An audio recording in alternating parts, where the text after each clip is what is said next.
Nakaalerto naman ang pulisya sa ilang lugar sa Maynila sa gitna ng mga kilos protesta ngayong araw ng paggawa. May ulat on the spot si Oscar Oida. Oscar! Yes, Rafi, pasado alas 8 ng umaga nang inspeksyonin ni NCRPO Chief Police Major General Anthony Aberin ang perimeter ng Menjola. Ito'y para matiyak na nasa ayos at sapat ang kanilang ginagawang pagbabantay sa lugar. At base sa naging obserbasyon niya ay satisfied naman ang hepe ng NCRPO.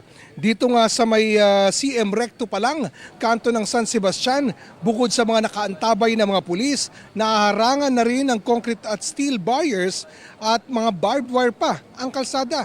Bukod pa dyan ang mga container van na nakaharang na rin sa naturang daan. Ganito rin ang sitwasyon sa iba pang kalsada papasok ng Menjola.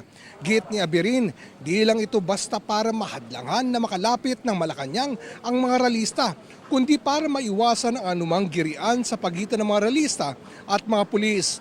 Ipapatupad daw nila ang maximum tolerance at kaligtasan umano ng lahat ang kanilang prioridad. Pasado alas 10 ng umaga, pero di pa rin na nakakalapit sa hanay ng pulis ang mga ralista.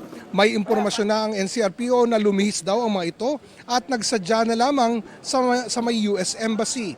May nakaantabay na raw silang mga pulis sa naturang lugar. Rafi?